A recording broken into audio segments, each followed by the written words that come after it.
Olá, amigos. TV Sebrae está de volta com a série de entrevistas com os candidatos à presidência da República. Hoje aqui conosco está o candidato do PTRB, o Partido Trabalhista Renovador Brasileiro, Levi Fidelis.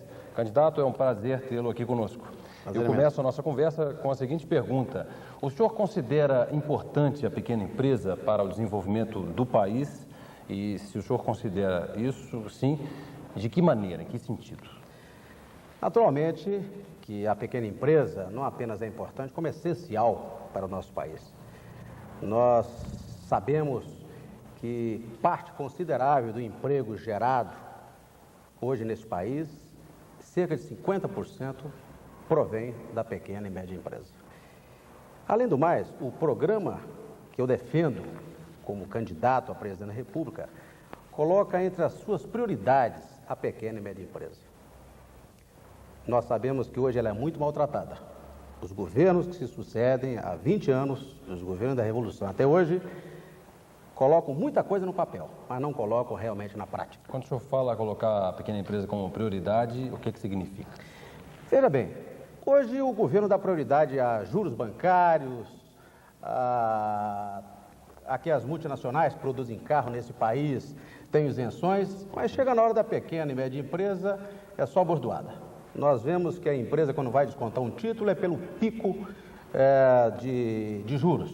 Quando ela tem que se registrar, se o Sebrae, que hoje exatamente é um órgão que ajuda essas pequenas e médias empresas, não fosse um órgão ativo, as pequenas e médias empresas levam meses para ser registradas, para estarem legalizadas.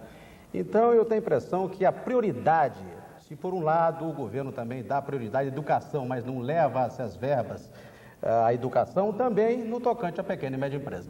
Ele dá muita razão, mas na hora mesmo do vamos ver, não dá à pequena e média empresa o valor que elas merecem, o valor que elas têm. Do ponto de vista social, qual que o senhor acha que é a importância maior da pequena empresa para o desenvolvimento do país? Bom, conforme eu estava dizendo, como ela é geradora de 50% do que nós temos de mão de obra, se ela proporciona emprego, por outro lado, nós estamos dando à sociedade a oportunidade de desenvolvimento. Né? Através do desenvolvimento é que se alcança o bem-estar social. Né? Uma coisa puxa a outra. Né? Nesse sentido, nós então queremos e vamos fazer, em sendo eleitos, com que o Ministério de Indústria e Comércio, por exemplo, dê mais agilidade a essas empresas, para que o Ministério de Indústria e Comércio tenha setores de comércio internacional que ajudem essas empresas a exportarem mais, que os setores de Ministério do Interior fixem essas empresas também no interior desse país, porque nós vemos que as pequenas e médias empresas, elas também necessitam de apoio institucional, financeiro e orientação. E este governo nunca deu orientação, especialmente o governo Itamar. O senhor já tocou nesse assunto, eu gostaria que o senhor se aprofundasse um pouco mais com relação ao seguinte. O senhor mesmo disse que a pequena empresa ela tem um tratamento não adequado hoje no Brasil. Na verdade, a pequena empresa no país ela é tratada como uma grande empresa, da mesma forma. Então, isso no aspecto jurídico, trabalhista, previdenciário e principalmente com relação a conseguir os créditos. O senhor concorda com isso ou o senhor acha que a pequena empresa tem que ter um tratamento diferenciado? Veja bem, o Banco de Desenvolvimento Econômico e Social, o BNDES, possui verbas de milhões e bilhões de dólares.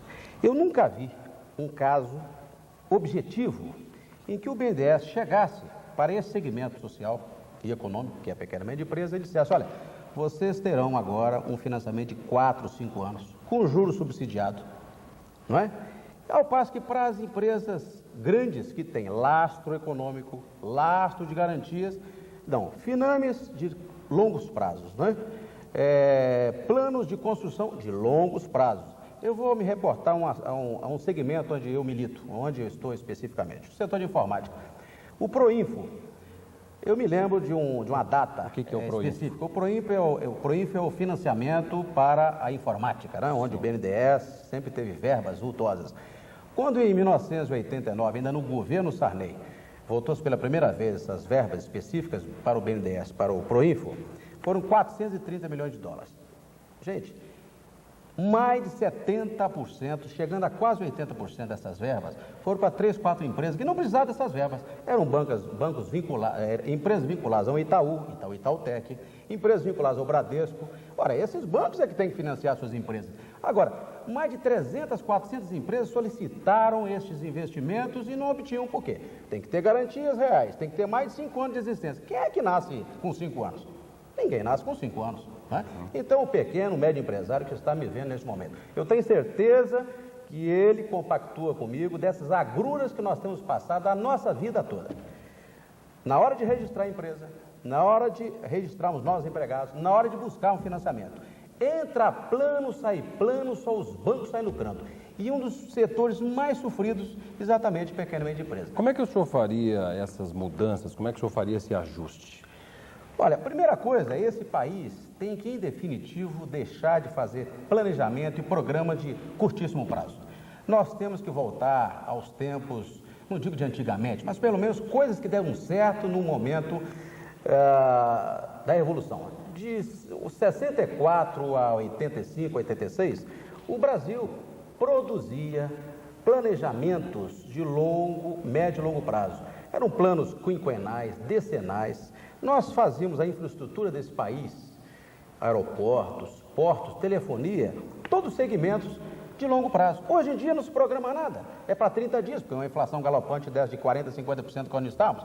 E hoje que a inflação está reduzida, graças a esse plano que o governo implementou agora, vem o próprio governo e coloca juros em patamares astronômicos de 45% reais ao ano, 8, 9, 10% ao mês. É impossível uma pequena empresa descontar um título a duplicado e ela necessita de capital de giro. Então, é necessário que os nossos planificadores, os nossos planejadores, os ministérios de desenvolvimento, os bancos econômicos sociais, planifiquem, planejem para longo prazo. Então, esse país não pode viver só para o dia de amanhã, o dia depois da manhã. Agora, várias das reformas que o senhor está apregoando aí no seu plano de governo necessitam de uma mudança na Constituição. Naturalmente. Não é isso? Bonier, você tocou num ponto fundamental. O ponto número 1, inclusive, do meu programa de governo, que são 10 pontos, 10 linhas, que eu vou, inclusive, citar um dos quais, que é exatamente esse, que nós propugnamos por uma revisão constitucional imediata.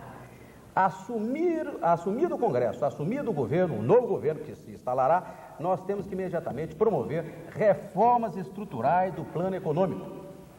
Nós temos que colocar o país factível, viável, como no mundo todo. Há uma inter-relação entre governo e empresa, mas não há, em qualquer país desenvolvido, uma dependência de pequena empresa de governo, ou de grande empresa de governo. Aqui tudo é por lei. Tem que fazer isso no murro, se não der, dá isso, dá aquilo. Então nós temos que deixar a empresa funcionar, o mercado funcionar, sem interferência. Basicamente é isso. As próximas modificações contratuais devem deixar esses pontos retrógrados. Temos que invadir imediatamente o campo da democracia, também no plano econômico. O senhor citou agora há pouco, 50%, eu vou até colocar para o senhor que a pequena empresa no Brasil, na verdade, é responsável por 6 em cada 10 empregos, por metade de tudo que é produzido no país e também pelo pagamento de 42% dos salários que os trabalhadores recebem hoje no Brasil. No entanto, essa mesma pequena empresa participa com apenas 5% de todas as encomendas públicas que são feitas às empresas brasileiras e não é pouco, é uma verba aí no montante de 100 bilhões de dólares. O senhor acha que está certo isso? Como é que o senhor pretende mudar isso? Meu caro Bonier, meu amigo, minha amiga, pequeno empresário, é uma das grandes injustiças que os governos que se sucedem nesse país cometem. Porque se esses empresários, que correspondem com 50% do nosso produto interno bruto, em emprego, em produção, não são contemplados com a oportunidade de poderem produzir e a partir, sobretudo, do maior empregador deste país, que é o próprio governo, a partir do que mais investe, que é esse próprio governo. Ora, quem vai nos ajudar? Não é nenhuma multinacional ou empresa que vem do exterior que vai chegar aqui, olha, pequena e microempresa, me produza isso. O próprio governo, como incentivador maior, deveria chegar para a pequena e média empresa e abrir as possibilidades de participação. Ao contrário, se você chegar hoje num Serpo, numa Petrobras, em qualquer empresa estatal, eles vão lhe pedir um mundaréu cadastral que é impossível você poder cumprir com essas regras. É impossível você chegar e eles querem que você tenha 2 anos de experiência, que você surgiu agora. você precisa de ter capital X. Gente, você para ter um capital X vai pagar um imposto louco para você incorporar ativo nessas empresas. Ora, as pré-condições são extremamente difíceis. A não ser que você se una com outras empresas para poder cumprir com certas exigências, é impossível você hoje participar. Você vai preencher um cadastro em qualquer estatal nesse país, aí vem aquela proteção. Não, se é uma empreiteira, a empreiteira tem que ter X de obras, metragem tal. Eu me lembro um caso, vou contar recentemente, onde nos foi solicitado interferência para um apoio para uma empresa no sentido lato da palavra, ou seja, informações, onde a empresa tinha que ter 2 anos de existência, um capital magnificamente grande para o porte, até da obra, e essa empresa não pôde participar. E ela tinha o melhor currículo, porque tinha a melhor tecnologia, o melhor pessoal técnico, mas não tinha o porte de obras do passado. Agora, isso é uma aberração. Candidato, desculpa, mas não ficou claro ainda como é que o senhor pretende mudar isso. Bom, as leis já existem, é que o pessoal não gosta de cumprir. E o governo é o primeiro a quebrar esse pacto, o primeiro a quebrar exatamente essas regras que ele coloca. Então, o presidente tem que exigir que os seus ministros coloquem em prática o que já está escrito. É muito simples. Leis desse país já tem demais. Eu não vou aqui, Boninho, sinceramente dizer que eu vou fazer uma nova lei. Elas já existem. Os bancos de desenvolvimento não cumprem. Você veja bem, você vai me dizer, mas você ataca muito a banco. Não é isso. Os bancos, o Banco Central tem uma norma que os bancos, ao captarem recursos, eles têm que captar o recurso da cadeia de poupança e aplicar na habitação. Vamos supor isso aqui. Vou dar um exemplo que todo mundo conhece.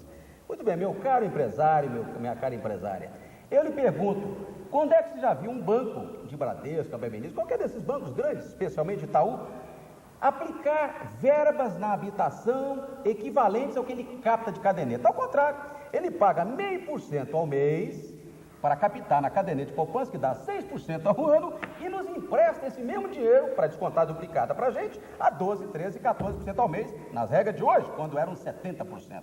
Então, é um Banco Central frágil. Existe um governo, mas o governo coloca lá no Banco Central o quê? Um banqueiro ou um futuro banqueiro? Coloca lá um burocrata que no futuro ele quer defender o emprego dele num futuro banco que ele vai se empregar. Nós temos que fazer um país mais sério. Eu não tenho a pretensão, honestamente, de dizer, vou chegar em primeiro lugar. Agora, participar do processo democrático, já estou participando e contem comigo. E eu conto com você, empresário, porque nós chegaremos lá e vamos colocar em prática o que já existe.